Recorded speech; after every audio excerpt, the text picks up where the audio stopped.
Hey everyone, so this is a quick video. Basically what I'm going to do here is I'm going to show off not really show off, but basically show a game that I developed in my freshman year of college with a couple other students. So this was sort of our first software class, and what we did was we decided to make a sort of Zelda-esque style game. Of course, as you can see, some of our design choices were pretty bad, so the menu screen having black text is kind of crappy. But so here's our little options menu. There is music, but I'm not actually going to record that. It's just the same song looped. So what I'm going to do is create a new game, and slot 1. As you can see, we have a little animation. And here's the game. So some of you, if you watched all my videos, may have seen this before, or at least something close to it, and that was part of my my map editor. I was actually developing this at the time that I filmed those. But as you can see, the game, simple. These little simple enemies, they attack you. They don't do very much damage. Well, since I'm level 1, they actually do a decent amount of damage. And this is the starting zone. So as you can see at the top left corner is your health and magic. So the top hearts are of course your health. The blue bar is your magic. Excuse me for a second, my plug fell out. Okay. So yeah, and the two middle tiles that say J and K, those are the actual action keys that you use those. You can equip 2 items. You can equip a left-hand item and a right-hand item. Currently I have just a basic sword equipped.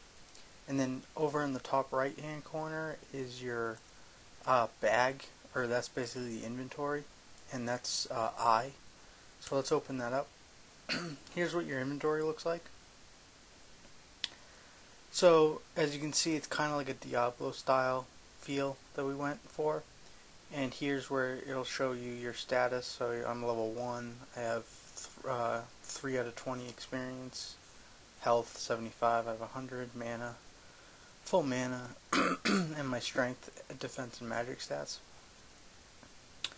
If you hover over an item in the inventory, it'll tell you what it is. Sword, it's just a basic sword. If you click on it, it'll tell you what it has. So it's sword, it's strength -2, so actually equipping this gives me less strength. So if I were to unequip it or drop it, I'd probably have better strength.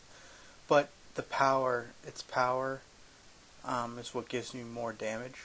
So it does have 5 power. Now of course I can drop it, and there it is.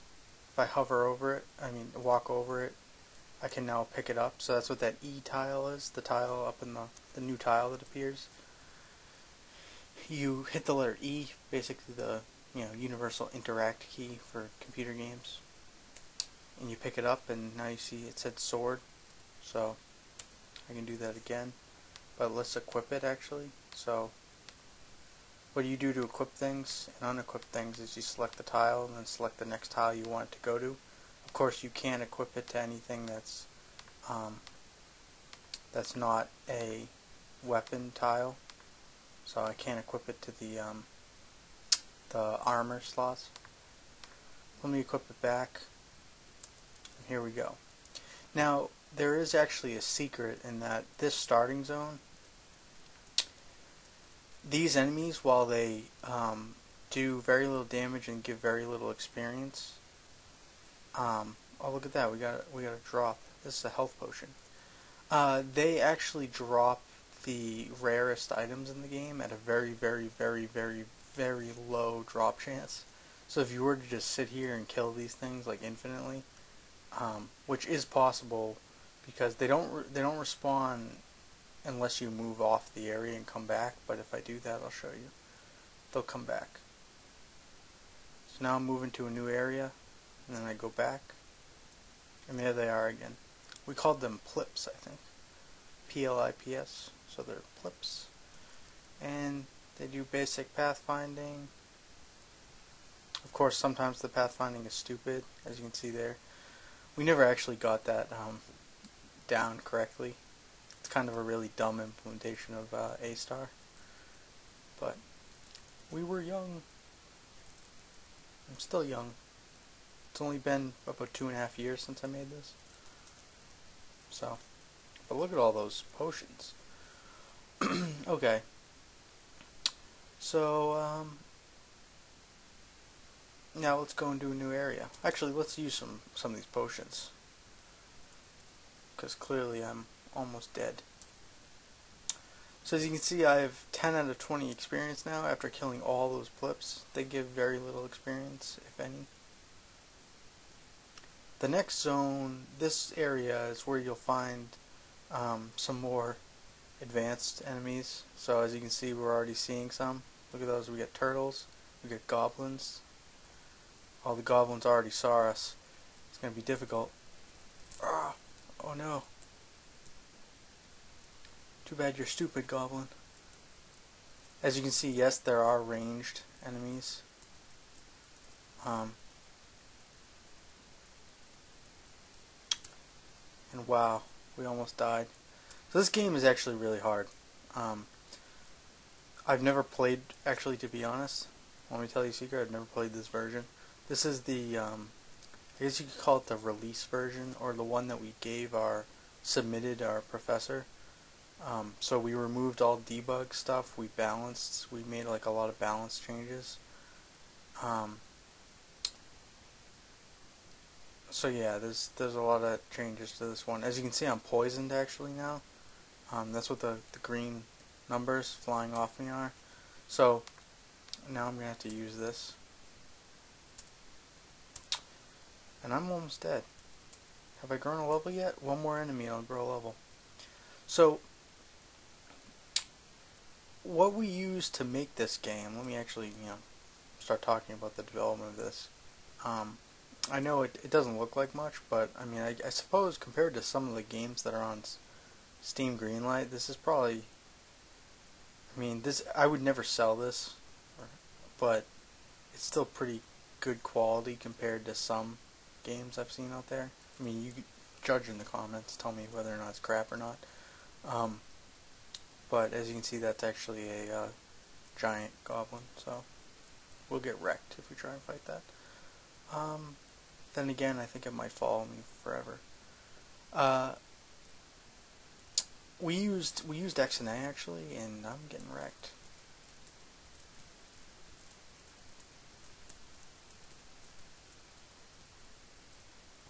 Oh, I leveled up.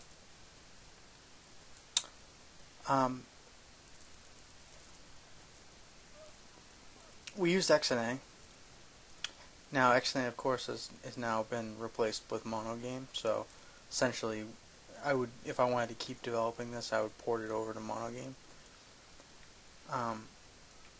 What we did was we were given 10 weeks to develop a game, and we decided to try and develop the most cool and most intensive thing we could. So this is what we came up with.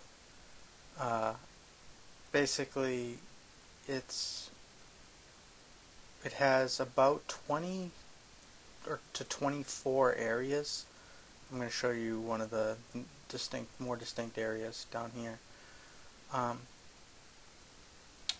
This is the swamp area, but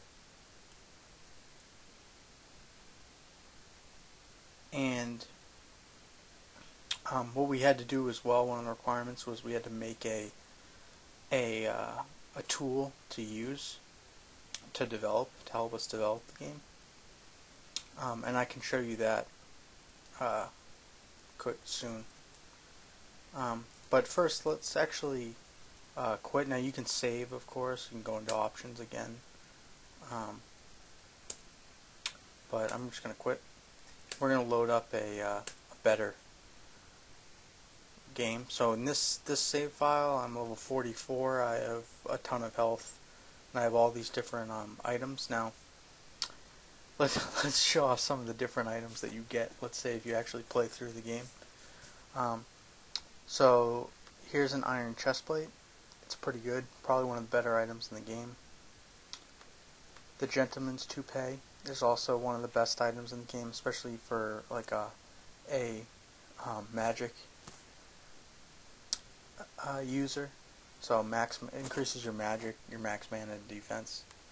Here's a blowgun. It poisons. Ooh, the rainbow.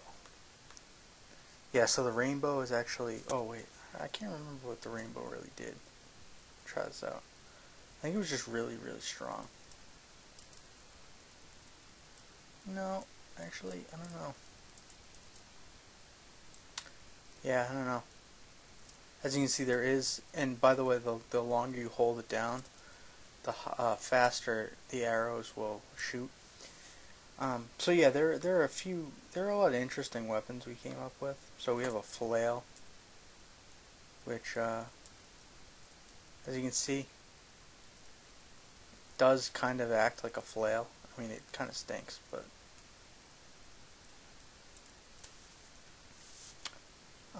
we have spells. So as far as spells go, that's what our lightning bolt looked like. And our fireballs, of course, it had a little splash effect too. These also burn enemies. Now I can actually show off some of the other environments too. So inside here we have this is one of the cooler things.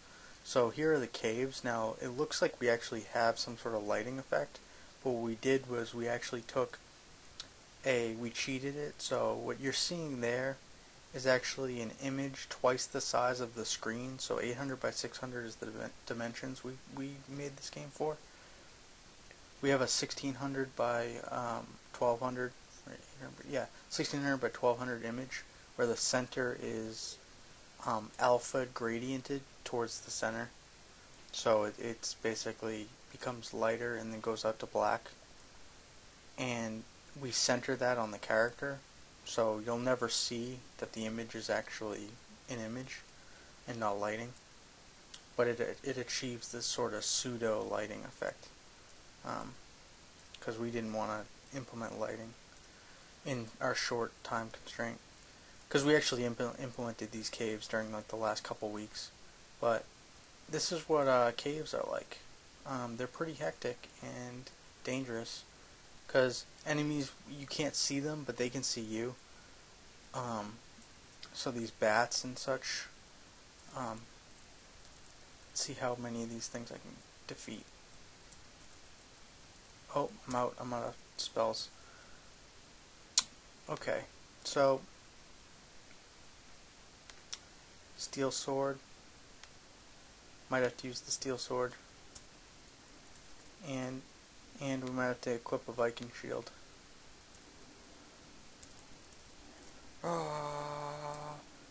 So that's what a shield is like. So as you can see, I'm taking much less damage, or at least I can block some attacks. Of course, it's not nearly as good as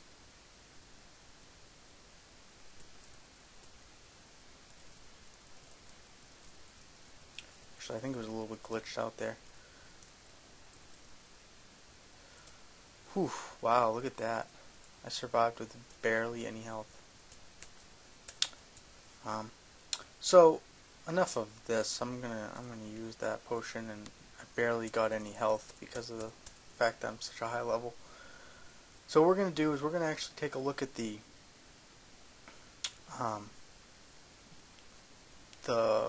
level editor for this. So I'm gonna open up. Should have done this before, but I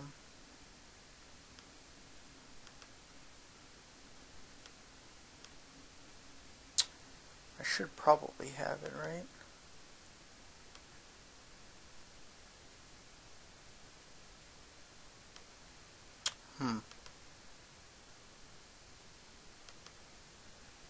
Oh, I guess I don't have it with me. Oh well. So the level editor was basically a tile editor that I used to make the different things, different maps, and what the map editor spat out. So we can look at some of the content involved in this game. So we go in here, we have the map files. So here's every map file that's in the game. So if I were to open one of these up, you'll see how it has the tile sheet name. So this one, lovely, just called tile sheet. But here are the NPCs and their locations, and their level. So this is the enemy type, level, and their position. Yeah, I know this is actually kind of a gross way to do it, having their positions be like actual pixel units. It was difficult to figure out, but we were able to do it.